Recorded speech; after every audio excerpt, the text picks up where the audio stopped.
Hey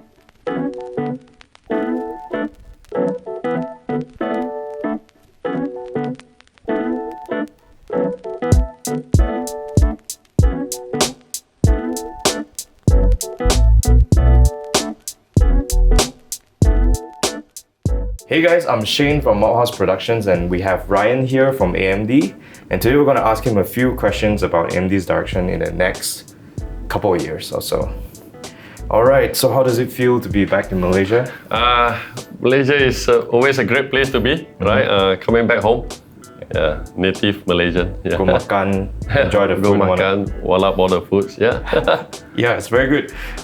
So as a newly converted AMD user, I've been using Intel for all my life. Thank you. Because I use it for a lot of workstation applications. I'm an architecture major, but I'm also in a production house, so we do video production for YouTube and whatnot. So we've just bought our Threadripper a few weeks back, and we're doing some testing, and I got 8 sticks of RAM to run at overclock and whatnot. So we have a few questions for you today. First and foremost is what do you think about the Intel AMD collaboration that has been announced?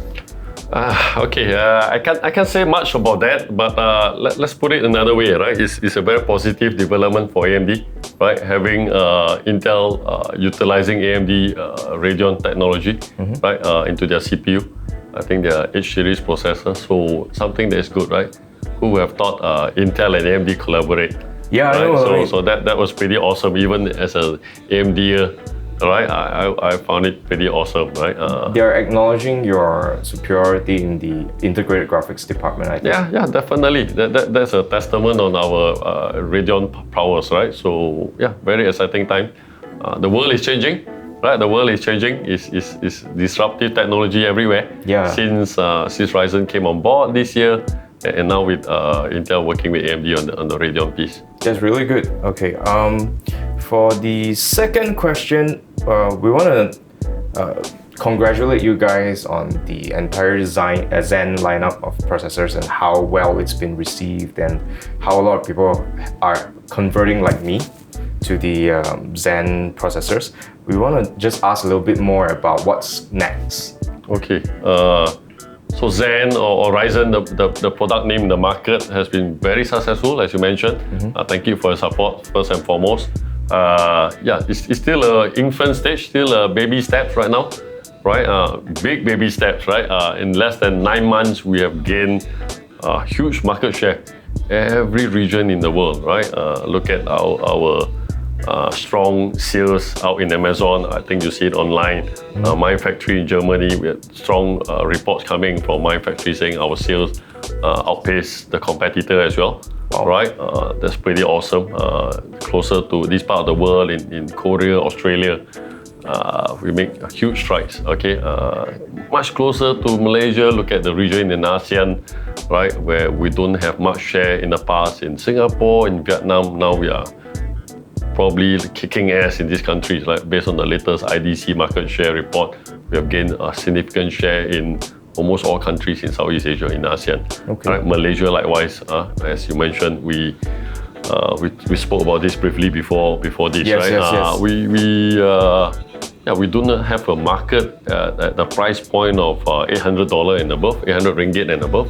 In the past, we're just selling a 400-500 ringgit product, 600-700. Maybe at most an 800 ringgit processor, but now we are selling 2,000 ringgit, 3,000, up to 5,000-6,000 ringgit processor. Yeah, the higher end. Now we are selling more on the higher end processor than the entry level. Yeah. So that speaks volume, right? That drives our margin, that drives our product confidence in the channel. People like you start to jump ship, right? Yeah, in the past there was no competition, there's no alternative.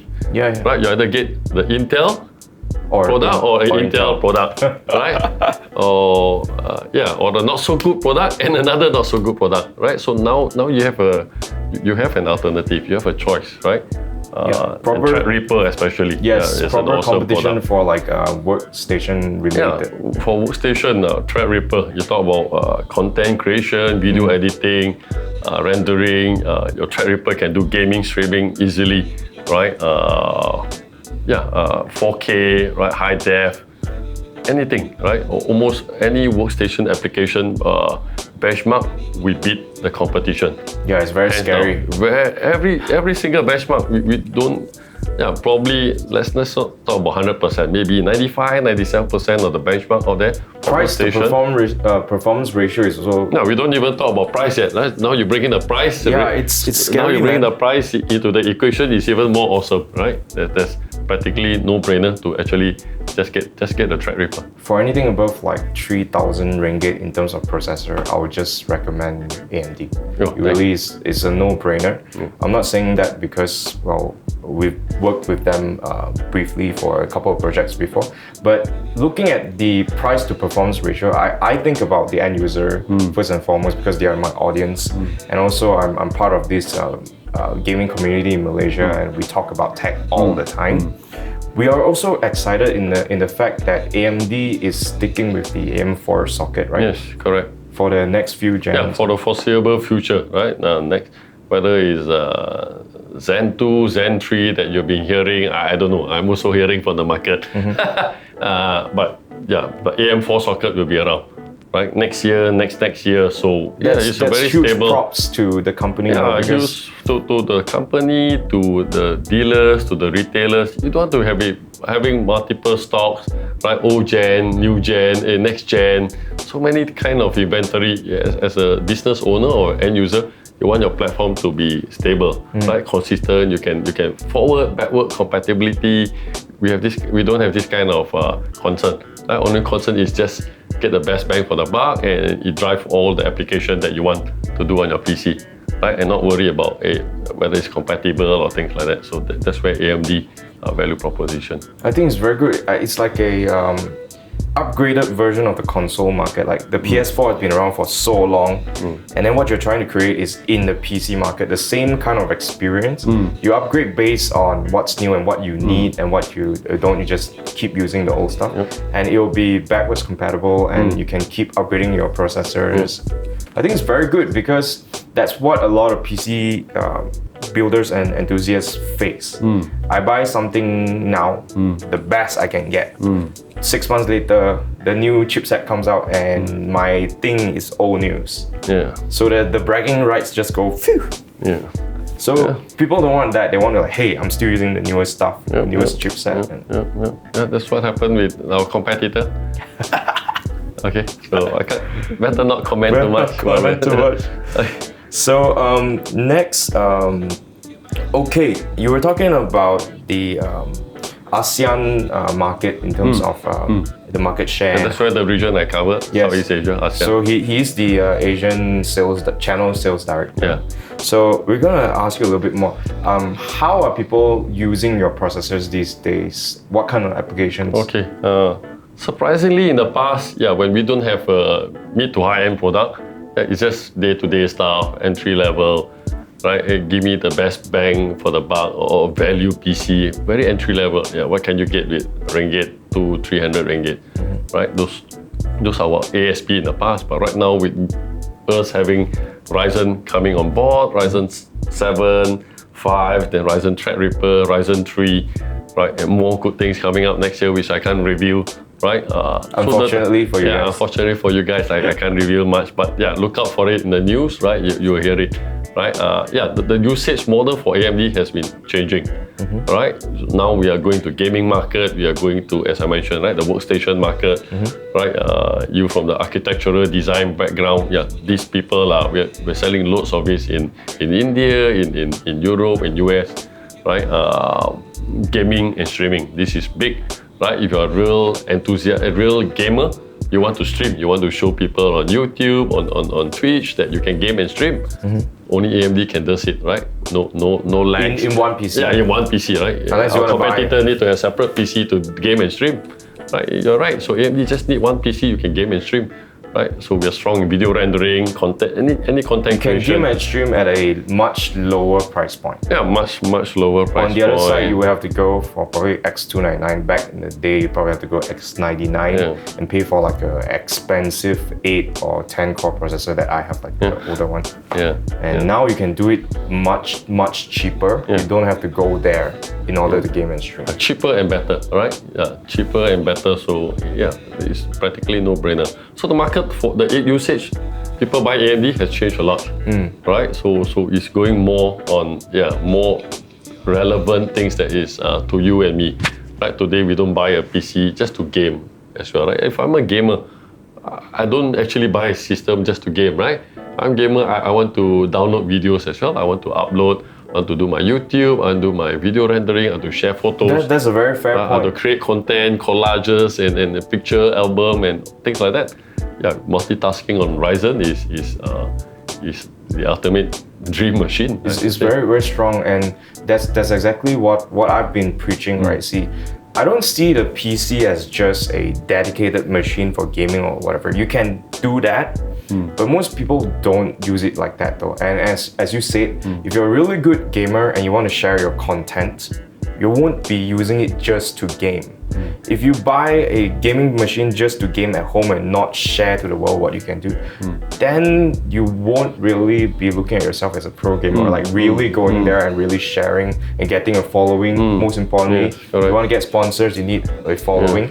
So in order to reach towards that, wouldn't you prefer a PC that can do both gaming and streaming at the same time to help you get started?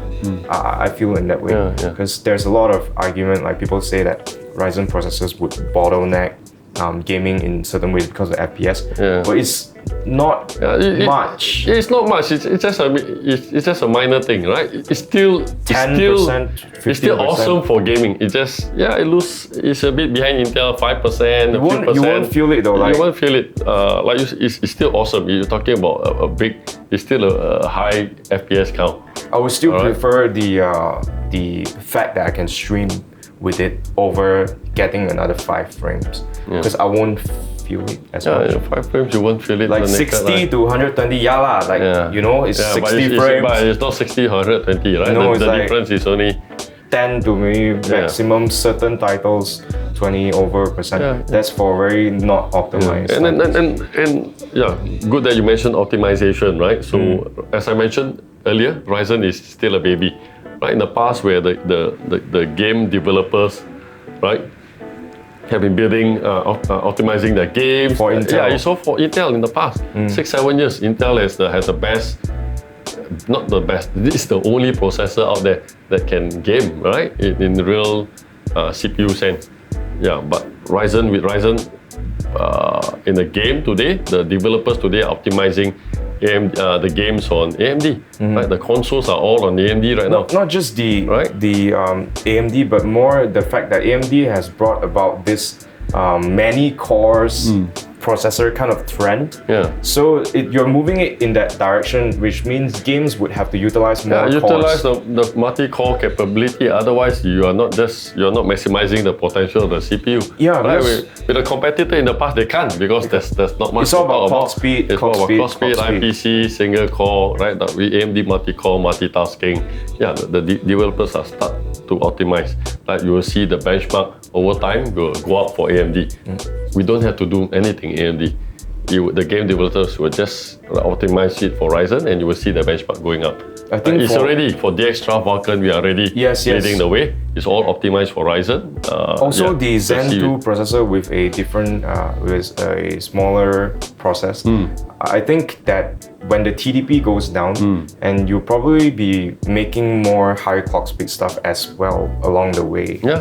And that would really bring something that's revolutionize the whole market, because it's just something that's lacking right now is the clock speed. But as you make lower TDP processors, then that would you can clock it more. Definitely, right? It gives you more room to overclock, right?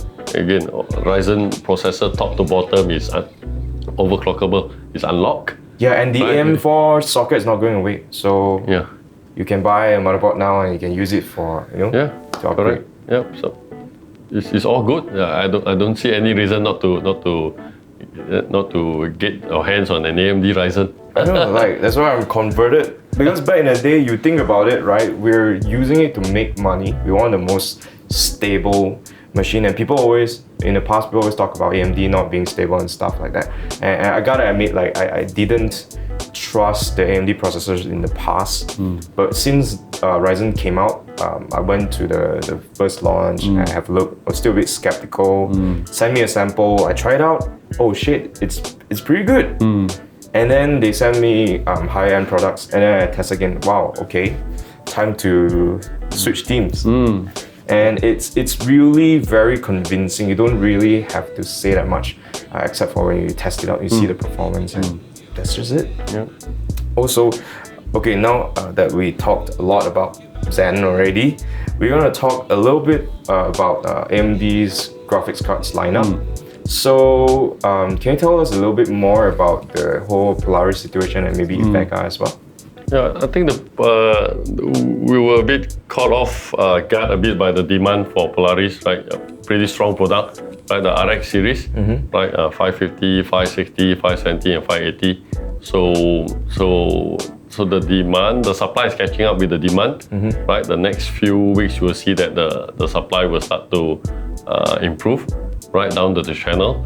Like maybe we see very little stocks down in Laoyat, especially, or around the key retailers in Malaysia, right? But you'll see this supply improving the next few weeks, right? The RX 570, the RX 580, likewise the Vega, right? We'll continue to ship our successful Vega graphics card. Vega graphics card side. Yeah.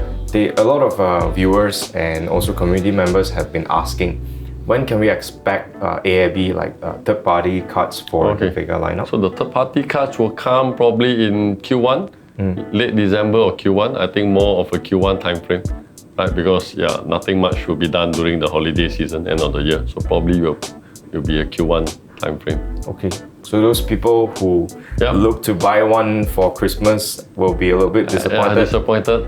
But you can buy it for Chinese New Year! Yeah, buy for Chinese New Year. Red team, right? Very good. Red team, blast it out together with the fireworks. Yeah, just go full red in the team, in the whole rig. You can go like AMD card and AMD processor. Yeah, but you can try your hand on the 570, 580, right? It's going to be widely available, right? Again, we just, like I said, supply is catching up with the demand. In the next few months? Next few weeks you will see it back down in Laoyat. That's good news. The 570, 580. I think we're also seeing a lot of e-commerce people buying online, and you have a lot of people doing trades in the Facebook groups and also Lazada, especially because of the one-on-one sales. It's insane. I think we'll see a lot more of those channels developing as well, right? Okay, sure. Online is something that we have been working, as I mentioned earlier, right? We did very well with the key online e-tailers around the world. Like talk about JD.com in China, talk about Amazon.com in Newegg. You talk about Mind Factory in Germany. We totally, right? They are the ones that told you about the... Yeah, they are the ones that said, wow, you're doing very well with AMD. So we were surprised as well. Obviously, we have the number, but we don't know what's the other side's number, right? But we get news saying, hey, we have very, very big share there. Like 40, 50, 60%. So that's really amazing. Good. And also, like, we're just wondering if AMD is gonna get more involved in the local market, like in terms of community, like on Facebook, more engagement, probably like more giveaways, and that sort of stuff, so that you let the community know that you guys care about the market. Yeah, sure. This is coming. So our next step is to engage the community, right? Our loyal fans and even the regular PC, even the, how to say, non-believers, right? I like to call the non-believers, right? We're going to get the non-believers back to the AMD Red team, right? Back to the AMD team on the Ryzen, on Radeon, right? So things are coming up. We are ramping up our community social media engagement. Yes. So that you will see a lot of focus on that. More gives away, promotion on social media, a lot of contests, a lot of hashtags. So things are coming. Right, I don't know, maybe I can, this is special for you. Yeah, I pre-announced this. I'm going to have a big World Cup Road to Russia ticket promotion. So this is coming up in the next few weeks, right? So yeah, look out for it. Right, big promotion for the end user, right? With the first prize ticket to Russia World Cup. All paid expense. So that will be coming up. That's so amazing. You're the first to hear. Yeah, I'm first here, exclusive on Mob House Productions. Yeah, we're really happy to have you today. Yeah. We hope that Thanks you for enjoy inviting, the yeah. remainder of your trip here and eat more and gain a few pounds when you go back. Okay. Thank you. Right. Thanks so much. Thanks for the invitation. Thanks for Sure. having me here. No worries, Thank you. man. Thank you. All right. See you guys next time.